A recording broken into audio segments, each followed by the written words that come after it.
dispuesto para dar respuesta. Mateo capítulo 13, desde el verso 1 hasta el 9, dice así: en el nombre del Padre, del Hijo y del Espíritu Santo. Aquel día salió Jesús de la casa y se sentó junto al mar.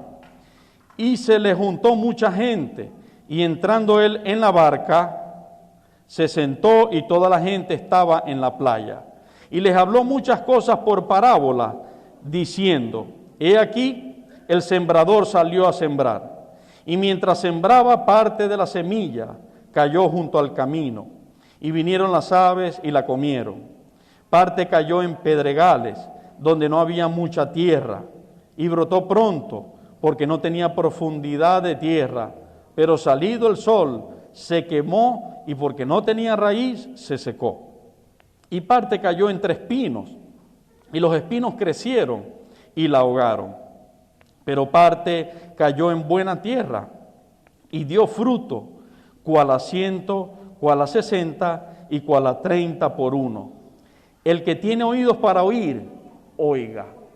¿Cuántos tienen oído? Entonces ese mensaje es para nosotros. Dice que es para todo el que tenga oído. Arturo, ¿usted tiene oído? Tenemos oído, ¿verdad que sí? El mensaje es para nosotros. Ok. Saltamos al versículo 18. Allí mismo, Mateo 13, verso 18.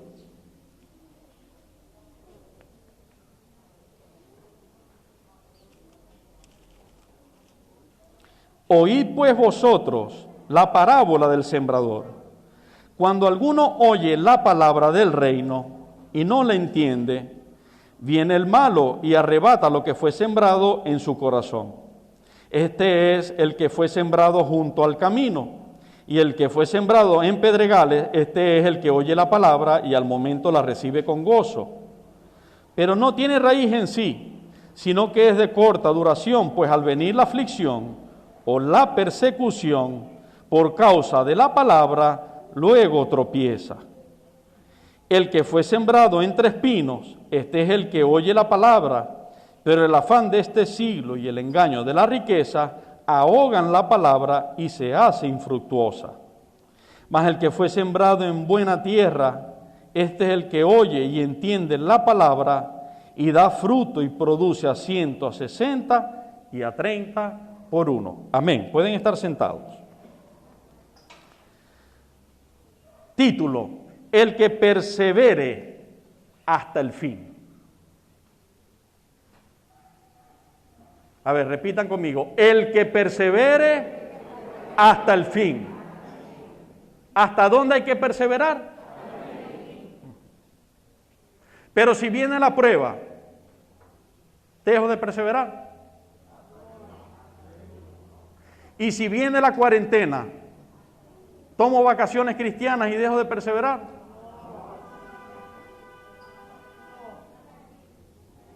Y si vienen los injustos a hacer cosas malas contra nosotros, ¿dejo de perseverar? Y si viene Pilatos con una comisión de soldados romanos para crucificarme, ¿dejo de perseverar? Fue el ejemplo de Jesús, nuestro Rey, ¿verdad? Todo eso encima de Él. ¿Dejó de perseverar? No lo hizo, perseveró hasta el fin. Es una palabra clave que debemos guardar día a día los hijos de Dios, durante el paso de los meses y los años. Esa palabra debe estar con firmeza en nuestro corazón, en nuestra mente, día a día, tomando vigencia. Es sin excepción que todos y cada uno de nosotros, a lo largo de nuestra vida, de nuestro diario vivir, del ejercicio de lo que hacemos, vamos a encontrar casi todos los días, si no todos, situaciones decepcionantes, situaciones que nos entristecen, que nos hieren, que nos decepcionan, que producen en nosotros un sentimiento de querer quitarnos los guantes y guindarnos, de querer tirar la toalla, como dicen, de darle la espalda a esos problemas y el matrimonio y dejarlo así, de darle la espalda a tratar de arreglar las cosas con el otro y dejarlo así, de darle la espalda a esforzarme en vivir la palabra y dejarlo así. Pero quiero decirte que cuando Cristo es el centro de tu corazón y tu vida, no hay nada, absolutamente nada, que pueda robar tu firme determinación de caminar con Él. Y que ni la vida ni la muerte, inclusive, deberían separarte de Él. Y quiero colocar un ejemplo, porque generalmente nuestras decisiones y nuestros pasos son muy influenciados por nuestras emociones. Y Dios nos enseña en su palabra que la emoción que no es rendida al control de Cristo, del Espíritu Santo, esa emoción es peligrosa, es traicionera. Esa emoción nos puede sacar del propósito y de la voluntad de Dios. Porque dice la Escritura que engañoso y perverso es el corazón más que todas las cosas. Dice para que reflexionemos, ¿quién lo conocerá? A veces hay un corazón que se ve muy bien, pero de repente saca aquellas cosas, ¿verdad? Y es allí, en cada una de las emociones que se nos presenta por las diferentes circunstancias cambiantes en nuestros días, que nosotros vamos a determinar si nuestra emoción vamos a llevar cautiva al señorío de Cristo o no. Porque si yo digo, soy cristiano, Jesús es mi Señor, pero cuando me viene una emoción fuerte, me voy por la que esa emoción me impulsa y no medito primero en el Señor, ¿qué es lo que debo hacer? Entonces Jesús no es mi Señor, no sé si me explico. Entonces Jesús no es mi Señor, lo estoy diciendo de labios, pero no con mi actitud. Pero la Biblia dice que por el fruto que nosotros accionamos se nos conocerá. Y que de la abundancia de nuestro corazón hablará la boca. Entonces, el salmista dice, alma mía, bendice a Jehová. Él le habla a su corazón, a su alma, donde están las emociones. Y le dice, alma mía, pon tu mirada en Jehová. Pon tu alabanza en Jehová. Pon tu obediencia en Jehová. Hermano mío, hoy el mundo está caminando por emociones. Hay un mensaje que vamos a compartir más adelante que titulé cuyo Dios es el vientre. Dice la Escritura que hay personas cuyo Dios no es Dios, aunque lo digan, cuyo Dios es el vientre, significa lo que sientan. Si me siento así, hago así, si me siento asado, hago asado. Vamos a poner un ejemplo.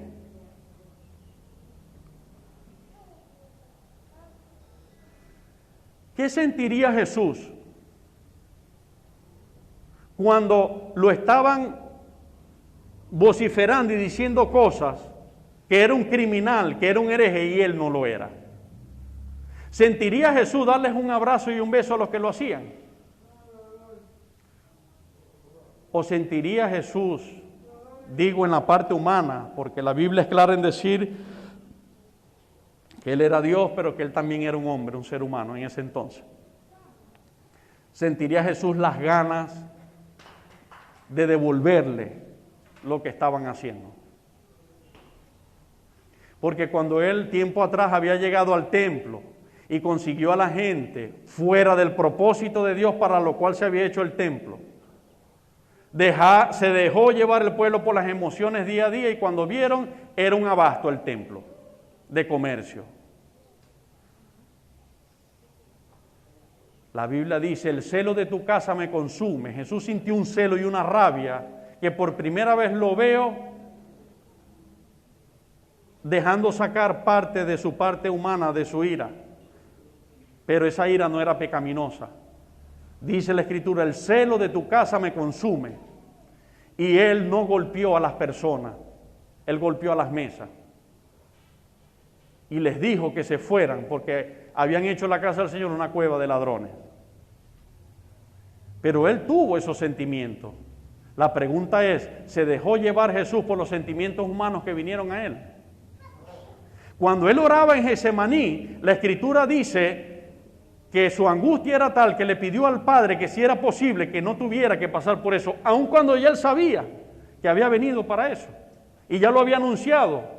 En el momento de la angustia, sus emociones le dieron duro para que él se desviara del propósito de Dios.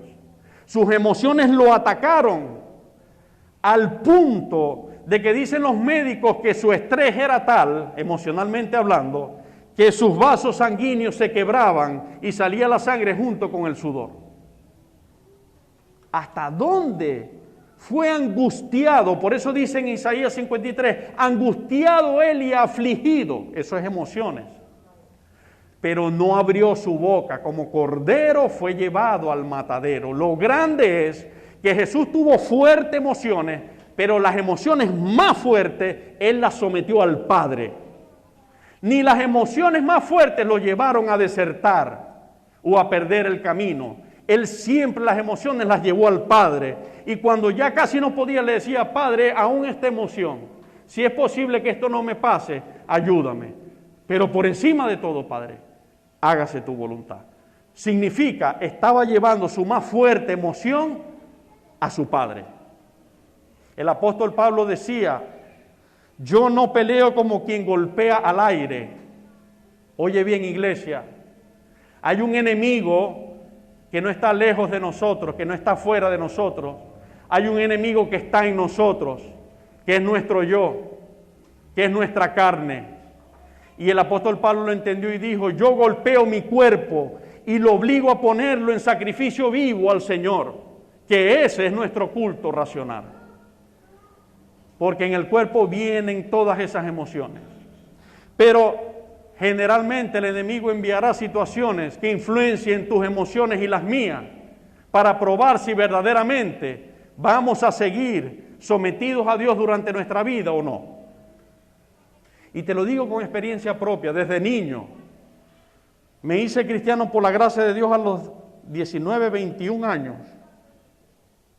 A los 20 años. Pero desde niño pasé muchas decepciones. Situaciones triviales como por ejemplo al tercer grado, cuarto grado, cuando nos ilusionamos con una compañerita del salón y creíamos en nuestra ignorancia que esa era nuestra novia o esposa. Y después cuando dijo, no, a mí no me gustas tú, a mí me gustas aquel, como la canción de aquellos tiempos de Emanuel, creo que se llama él, Causa Perdida. Causa perdida, se perdió todo. Y se nos caían las emociones al punto de que sentíamos hasta que la vida no valía quizás. Pero eso eran emociones porque eran cosas ilusorias, pasajeras. Yo le doy gloria a Dios porque me permitió pasar por todas esas y puse un ejemplo, pero hay muchas y no voy a tomar el tiempo para eso. Pero ustedes saben cuántas cosas pasaron que le desmontaron el corazón, que les decepcionaron, que les hirieron, que les hizo sentir que querían abandonar la vida o deprimirse o quizás cuantas cosas. Pero yo le doy gloria a Dios por todas las veces que me equivoqué, porque esas equivocaciones me llevaron en la misericordia de Dios a conocer a esta linda mujer que es mi esposa. Y hoy ella es mi esposa y Dios no se equivocó, porque la palabra dice que Él traerá a nuestras vidas la mujer que es la ayuda idónea para nosotros. Así que a veces es bueno las decepciones, si ellas te van a llevar al lugar y al camino correcto. No sé si me explico. Entonces, pero siempre cuando hay cosas emocionales que te tratan de desanimar de seguir con Dios y de caminar con Dios, tú tratas, o el enemigo trata de que justifiques esa actitud con lo que te está pasando. Y hoy en el pueblo cristiano hay quienes pueden estar desanimados de caminar con Cristo porque la muchacha en quien habían puesto su corazón en los ojos no era la que Dios tenía para ellos y no fue recíproco el interés. Pero el hecho de que no fuera recíproco no quiere decir que Dios no está en control. Estoy poniendo un ejemplo. Dios siempre está en control y sabe lo que hace. Y Él hace lo mejor para tu vida y la mía. Porque la bendición de Jehová es la que enriquece y no va a añadir tristeza. Jacob pensaba que la victoria de él estaba en Raquel, pero Dios pensaba que la victoria de él estaba en Lea. Y si ustedes leen la genealogía, Cristo vino de Lea, no vino de Raquel. El ser humano se equivoca, Dios no se equivoca, es lo que quiero decir. Así que, hermano mío, sigue adelante, y si las cosas no han salido como pensaba, no mires eso como excusa para frenarte y no caminar con Cristo. Levántate con más fuerza y dile: Cristo, ayúdame, guíame en mi camino, provéeme lo que yo necesito y yo quiero caminar contigo. Pero que nada sea motivo para desanimarte y volverte atrás, porque entonces nuestra mirada no está puesta en el Señor, al cual se le dice la roca inconmovible de los siglos. ¿Cuántos tienen a Cristo en su corazón? Entonces tienes la roca inconmovible de los siglos. O sea, no se mueve por unos días o no se mueve por los siglos. No se mueve para siempre. Es firmeza, es estabilidad. Y cuando nuestra inestabilidad humana nos trata de jugar la trampa, vamos a Cristo. Y Cristo nos sostiene con su diestra y nos levanta y nos lleva adelante. Y aunque tú a veces veas que tu vida está hecha a pedazos, confía en Él, porque aunque tu piel se pega a tus huesos y no veas hijos y no veas esposa, Dios te va a levantar. Dios levantó a Job, y si lo hizo con Job, ¿por qué no lo va a hacer contigo? Dios le repuso a Job lo que perdió mejor, y si lo hizo con él, ¿por qué no lo ha de hacer contigo? Pero hay un detalle importante: Job permaneció creyendo que Dios lo podía hacer. Un ser humano que lo atacaron las emociones, suficiente para decepcionarse y darle la espalda a la vida y a los sueños que Dios había puesto en su corazón. José, el de la Biblia. Sus propios hermanos, imagínate tú el dolor en tu corazón. Dios te guarde de eso y nunca te pase. Pero imagínate si a veces nos dan una mala contesta o nos miran así mal de reojo, y eso es suficiente para que nuestro corazón se caiga. Me ha pasado, ¿a ti no te ha pasado? Soy el único. Bueno, al pastor Andrés le pasa todos los días. Solamente nos miran atravesados y ya eso es suficiente para darnos tristeza, darnos dolor. Pero a José se le levantaron sus propios hermanos de sangre para matarlo, para mentir contra él. Y yo estoy seguro que le dolió, y le dolió mucho. Por eso después de tantos años, cuando los volvió a ver, lloró. Porque eran sus hermanos, porque él sí los amaba. Pero José no dejó que las emociones que impulsaron Satanás a través de personas en pecado, haciéndole herida, se llevaran su vida por un despeñadero. José no dejó que la cárcel donde lo metieron diciendo que era un violador, siendo él un hombre santo, llevara su vida al despeñadero. José no permitió que nada de eso lo desenfocara y permaneció firme, agarrado del Señor. Pero, hermanos míos, no ignoremos, vamos a 1 de Timoteo capítulo 4 y verso 1, el tiempo en el que estamos viviendo y lo que Dios nos alertó que en este tiempo iba a ocurrir en los ambientes, en nuestra sociedad. 1 de Timoteo capítulo 4 y verso 1 dice: pero el Espíritu dice claramente que en los postreros tiempos algunos apostatarán de la fe, escuchando a espíritus engañadores y a doctrinas de demonios. Apostatarán de la fe. ¿Qué es para ustedes apostatar? Abandonar, negar la fe. Dice, significado de apostasía. En el cristianismo hace referencia al rechazo del cristianismo por parte de una persona anteriormente cristiana. Engaños, cristianos que encuentran herejías y falsas enseñanzas difundidas por falsos maestros y profetas que amenazan con seducirlos fuera de su devoción pura a Cristo. Falsos maestros que llevan a los pueblos a negar la palabra de Dios.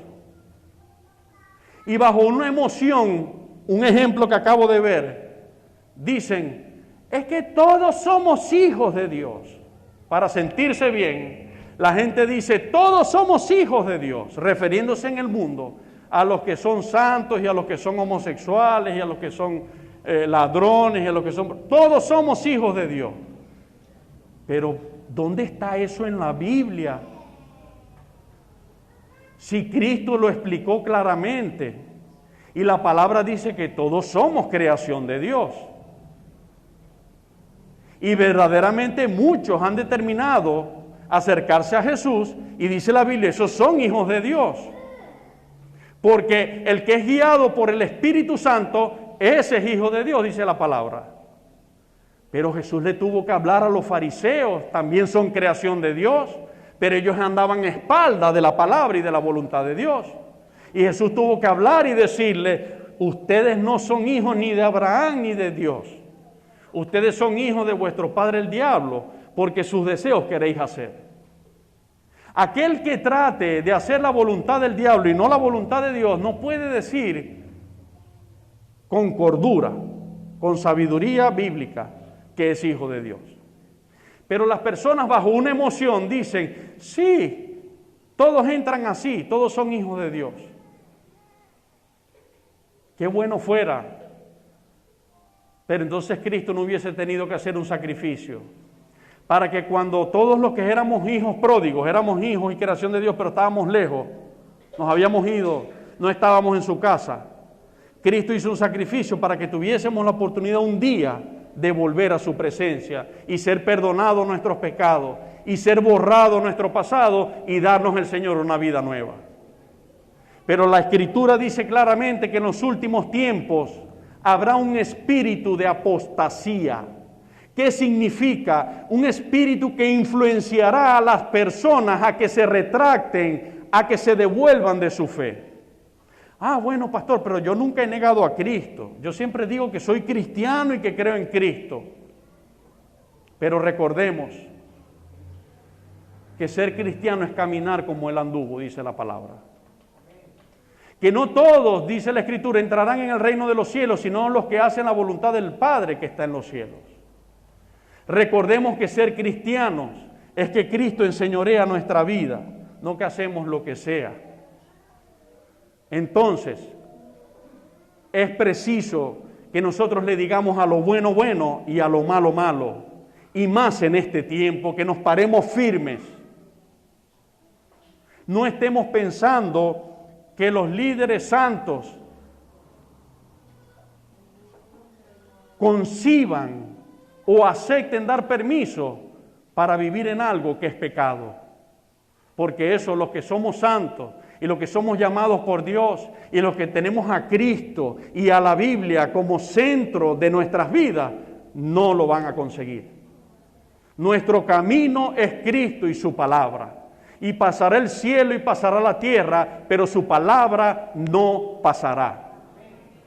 Hermano mío, mi invitación es, y la invitación del Señor, a que entendamos el espíritu que ministra a las masas, que ministra a los presidentes, que ministra a los líderes mundiales, donde cada día se desaforan más en pos de leyes que son contrabíblicas, a negar la sana doctrina de nuestro Dios y Salvador.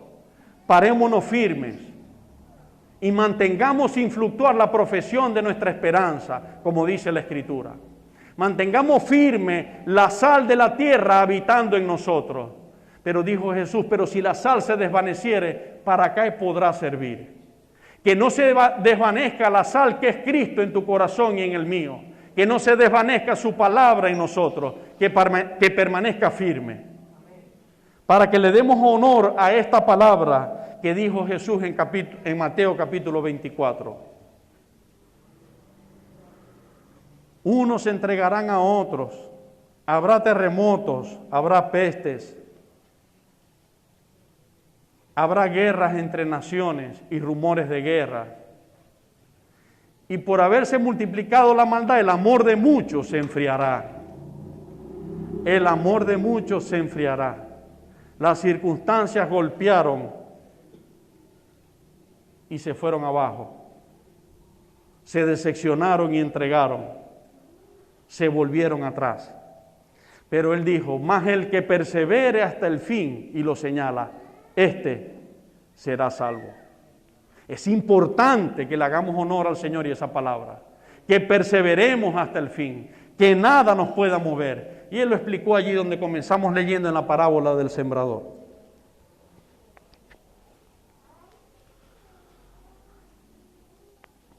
Pero nosotros no somos de los que retrocedemos para perdición.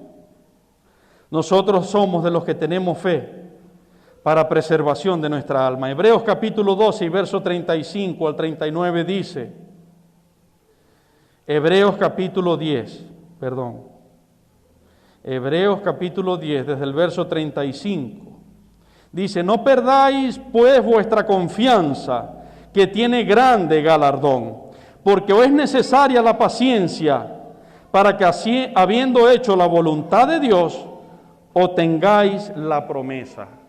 En el camino, hago una pausa, en el camino muchas cosas te van a salir bien, pero también muchas cosas te van a salir mal y te van a desanimar. Pero que ese desánimo no te lleve a negar a Cristo con tu actitud, porque puede ser que no digamos, no, yo no soy cristiano, puede ser que no digamos eso, pero cuando sabemos la palabra y la negamos para hacerla, lo estamos negando con nuestra vida, porque sabemos que Cristo es el verbo. Es necesaria, dice, la paciencia, ten paciencia, para que habiendo hecho la voluntad de Dios, obtengáis la promesa.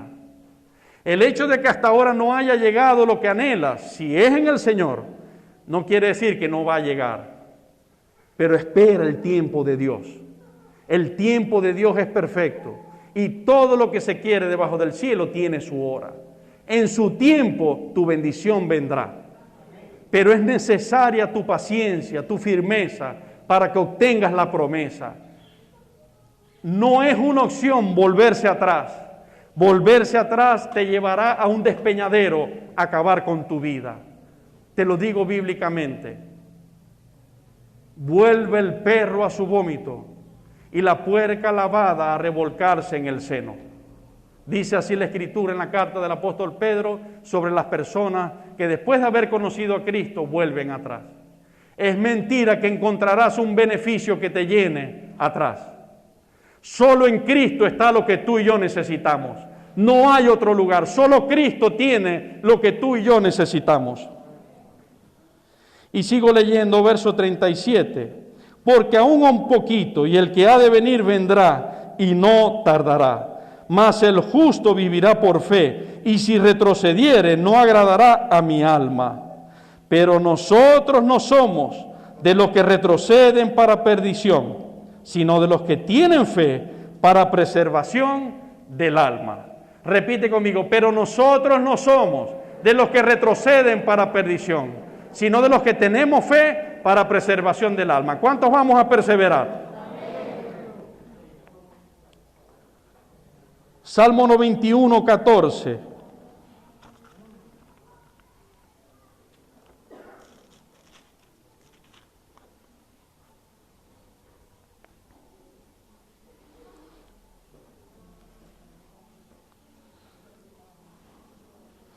Dice,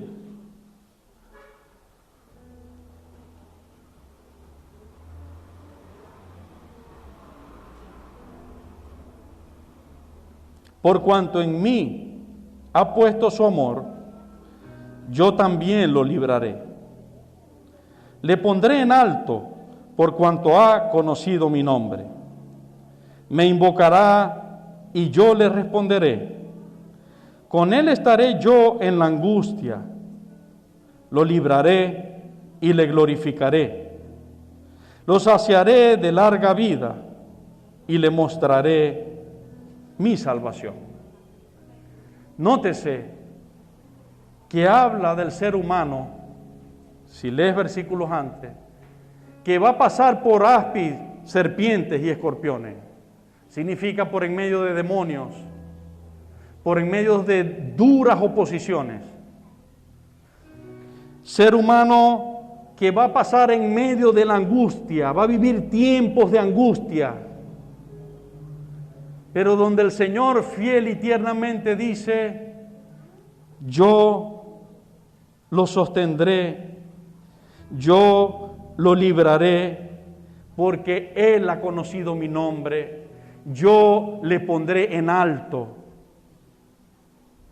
Me invocará Él cuando esté en esa angustia, y yo le responderé, dice el Señor. Lo libraré, le glorificaré, y eso lo dice de ti, de mí. Dios levantará tu testimonio, Dios levantará tu nombre, no para que te demos gloria a ti, sino para que veamos el bien de Dios en tu vida y juntos le demos la gloria a Él por cuanto te ha bendecido. Pero Él lo dice, no lo digo yo. Lo saciaré de larga vida y le mostraré mi salvación. ¿Sabe por qué dice allí? Por cuanto en mí ha puesto su amor. Hermano mío, esto te lo digo desde lo profundo de mi corazón y sé que Dios así te lo dice. No pongas tus ojos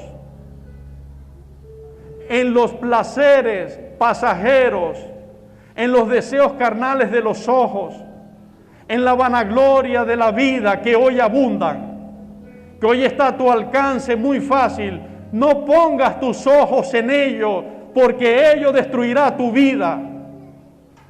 Pon en Dios tu amor, pon tu mirada, tus pensamientos, tus ojos en Dios. Bienaventurado el varón o el ser humano que no anduvo en consejo de malo, ni en silla de escarnecedores se ha sentado, sino que en la ley de Jehová está en su delicia y en ella medita de día y de noche. Será como árbol plantado junto a corrientes de agua, que da su fruto en su tiempo y su hoja no cae, y todo lo que hace prosperará. No así los malos, que son como el tamo que arrebata el viento, porque no se levantarán los malos en la congregación de los justos, dice la palabra de Dios. Pon tu mirada en el Señor. No hay un lugar donde ir mejor que a los pies de Jesús. En Él está todo lo que tú y yo necesitamos. Terminamos leyendo en Santiago, capítulo 1.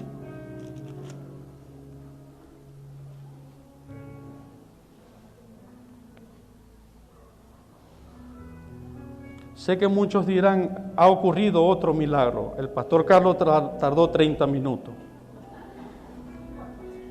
Pero quiero decirles que todo nos ayuda bien. Aunque no está mal una predicación de 1 hora, si es palabra de Dios. Pero en estos 8 meses el Señor me ha entrenado, porque los telefonitos no quieren enviar más de eso. Así que me he tenido que ajustar. Y de 1 hora y pico llevarla a 30 minutos.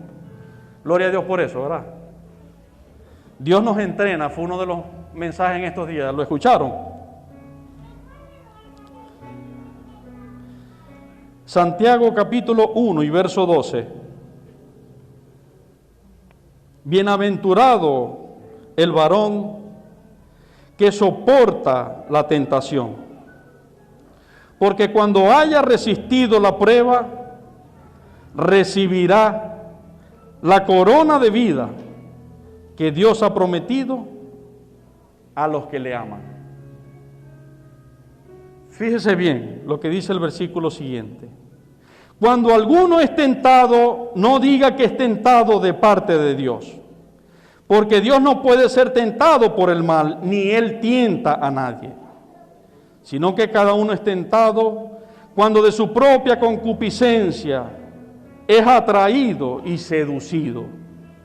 Entonces la concupiscencia, después que ha concebido, da luz el pecado, y el pecado siendo consumado, da luz la muerte. Amados hermanos míos, no erréis.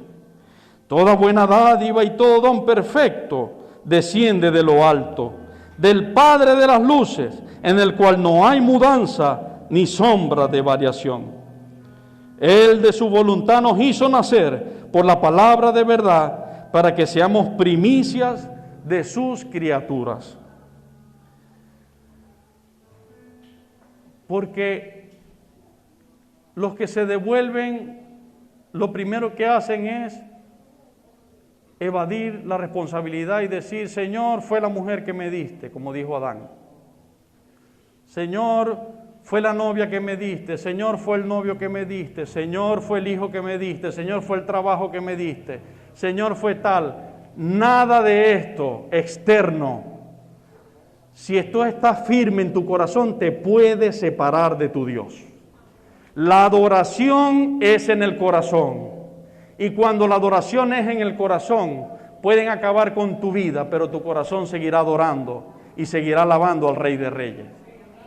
Entonces dice que cuando alguien es tentado a caer en lo malo, a desviarse, no diga que es Dios quien lo hace, sino que hay concupiscencias en la persona, y eso son una señal para que nosotros nos volvamos a Dios.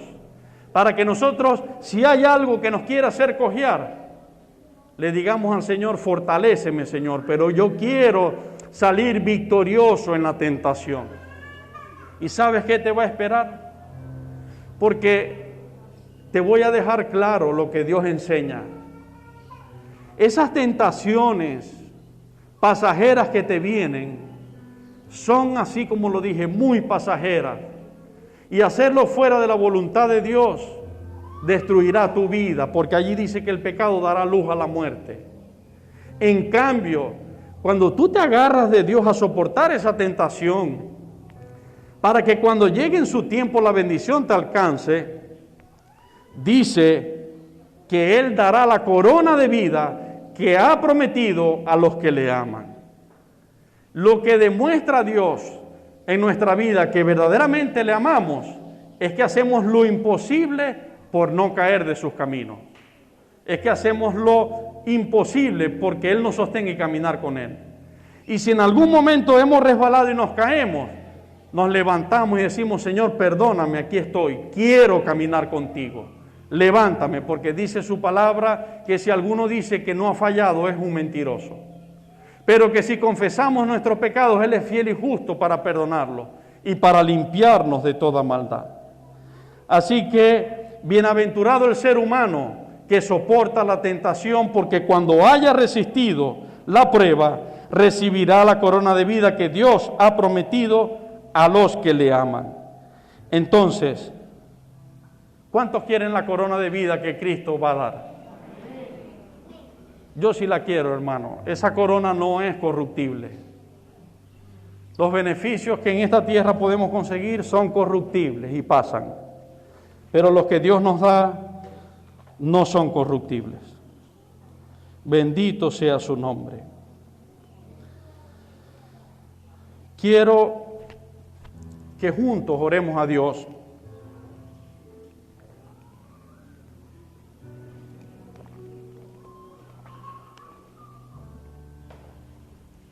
por nosotros y por nuestro prójimo.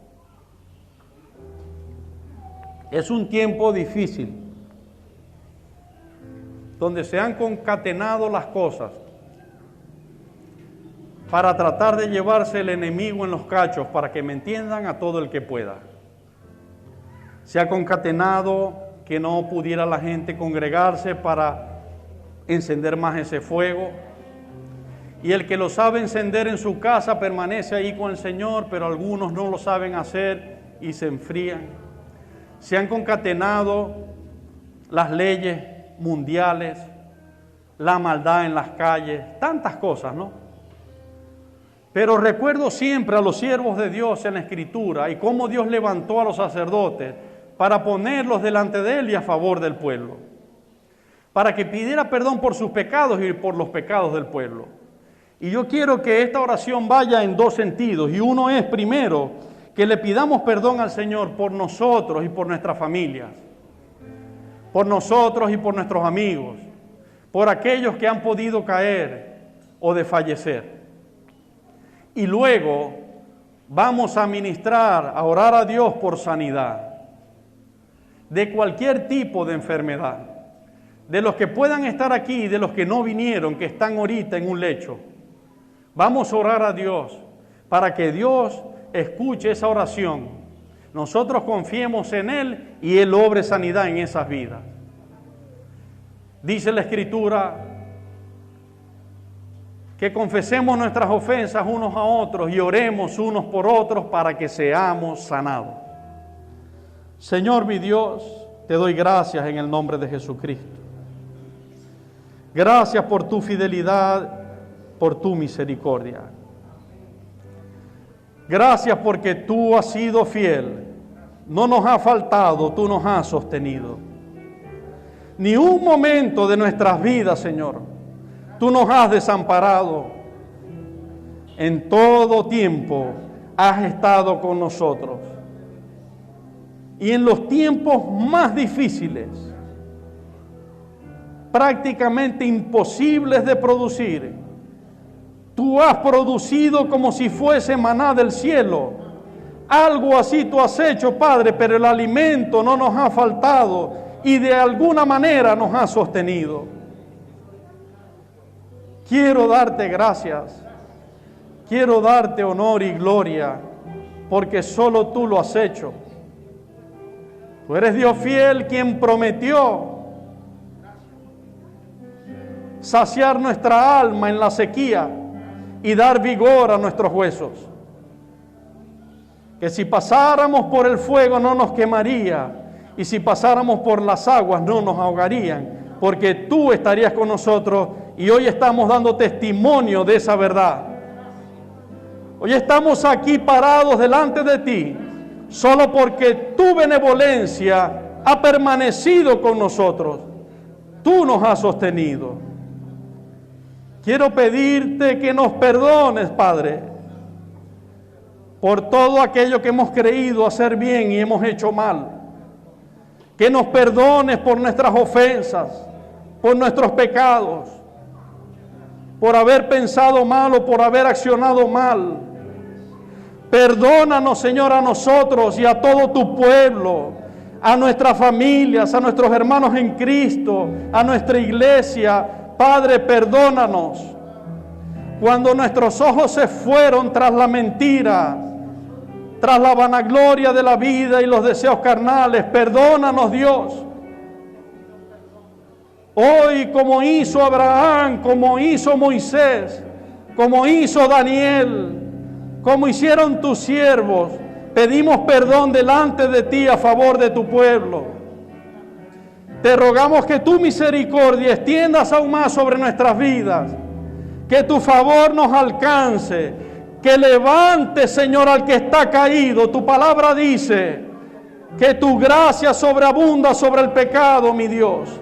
Levanta al que está caído de las mismas tinieblas, levántalo, mi Dios todopoderoso, levántalo de la mano. Te lo pido en el nombre de Jesucristo. Quebranta los argumentos y las fortalezas que el enemigo puso en sus pensamientos, en su alma y en su corazón. Quebrántalos, mi Dios. Límpianos con hisopo y seremos limpios. Oh, mi Dios, llénanos de tu Espíritu Santo. Renueva un espíritu recto, santo, temeroso de ti en nuestro ser, Señor. Espíritu noble de tu presencia nos sustente, mi Dios. Te lo pido en el nombre de Jesucristo. Nos humillamos delante de ti y te pedimos perdón, Señor. Y al mismo tiempo te agradecemos por haber sido propicio a nosotros. Gracias por haber cuidado nuestra familia, Señor. Gracias por haber cuidado nuestras vidas, Dios.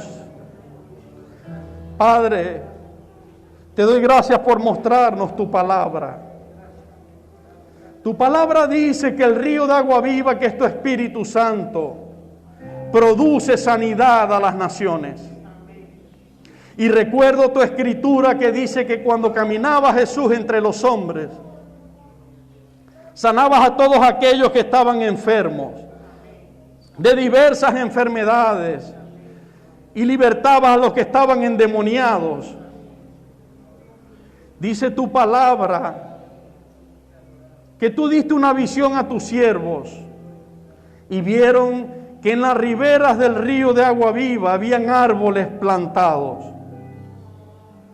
y el fruto y las hojas de esos árboles son para sanidad y medicina a las naciones.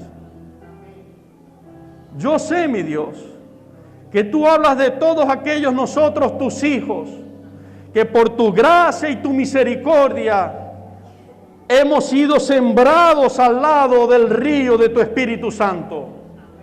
Tenemos al Espíritu Santo por tu misericordia en nuestras vidas. Y tú haces que el fruto en nosotros sea para sanidad, Señor. Proclamo esa tu palabra sobre tu iglesia, monte de santidad. Declaro tu palabra, Señor, que rige el universo entero. Por tu palabra creaste los cielos y la tierra. Por tu palabra hiciste la luz y las tinieblas. Por tu palabra hiciste los árboles, los peces, los animales. Por tu palabra creaste nuestras vidas. Hoy proclamamos con fe en ti tu palabra y declaramos que cada uno de tus hijos y de las familias de Monte de Santidad serán para medicina y para sanidad de las naciones. Declaramos sanidad sobre los que están enfermos, espíritus de enfermedad. Les hablamos a ustedes en el nombre de Jesucristo, por cuanto Él dijo: te doy autoridad para hollar serpientes y escorpiones y sobre toda fuerza del enemigo, y nada los dañará. Espíritus de enfermedad, abandonen los cuerpos ahora en el nombre de Jesucristo, nombre que es sobre todo nombre. Por las heridas de Jesús y su sacrificio en la cruz, tú fuiste curada, iglesia. Señor mi Dios, los que hoy mismo están padeciendo enfermedad en nuestra nación y en otras naciones, tú venciste, Cristo, al COVID en la cruz del Calvario. Tú venciste el cáncer. Tú venciste la diabetes. Tú venciste la misma muerte, Jesús.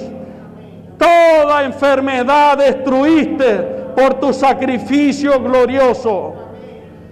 Padre, te pedimos que envíes sanidad a todos aquellos conocidos que están convalecientes. Te pedimos, Señor, que el virus abandone su torrente sanguíneo, su sistema respiratorio y todo su cuerpo, sus estómagos y sistema digestivo, en el nombre de Jesucristo.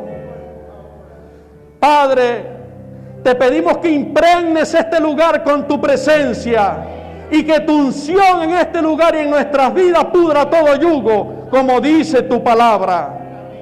Que si alguno vino con alguna enfermedad o malestar, salga de aquí sano por el poder de tu palabra y de tu Espíritu Santo. Que envíe sanidad a través de nosotros sobre todos aquellos que padecen enfermedad. Gracias por los milagros que hemos visto, Padre, durante estos 8 meses y hasta hoy. Hemos visto grandes milagros de ti. Personas que estaban al borde de la muerte y tú los levantaste en medio de una oración. Señor, gracias. Tuya es la gloria y tuya es la honra. Gracias por cambiar diagnósticos, Padre mío. Diagnósticos médicos y de estudios donde había cáncer, donde habían malformaciones en el corazón, donde habían enfermedades diversas, y clamamos a ti y tú nos escuchaste, y ahora los estudios dicen que están sanos, que no existe nada, porque tú lo hiciste, Jehová mi Dios Todopoderoso. Tu palabra dice que tú eres Jehová nuestro sanador, aquel que sana todas nuestras enfermedades y también nuestras dolencias. Gracias, Señor. Yo sé que si alguno permitiste que partiera contigo a tu presencia, es porque así era tu voluntad. Pero tu palabra dice que toda potestad le quitaste al enemigo en la cruz del Calvario, los despojaste. Y que solo tú, Jesús, que tienes un nombre que es sobre todo nombre, tienes el poder de la vida y de la muerte. Solo tú determinas lo que ha de ser en nuestras vidas, Señor. Por eso nuestras almas te alaban, te adoran y se sienten seguras en tu regazo, mi Dios. Gracias por este glorioso día. Gracias por este maravilloso día. Padre mío, respalda a tus iglesias en este país y que ellos escuchen que en medio nuestro hay sanidad, que en medio nuestro hay victoria, que en medio nuestro hay vida y tu nombre sea exaltado, Señor. Que ellos entiendan que con nosotros está el Dios Todopoderoso y que toda autoridad vuelva a nosotros para ejercer tu palabra y tu evangelio, llenar las calles en el nombre de Jesucristo. Padre, respáldanos como lo prometiste. Y mientras predicamos tu palabra, ayúdanos con prodigios, con señales y milagros. Y todos a unas exaltemos tu nombre. Gracias, amado Dios. En el nombre de Jesucristo. Amén y amén. Aleluya.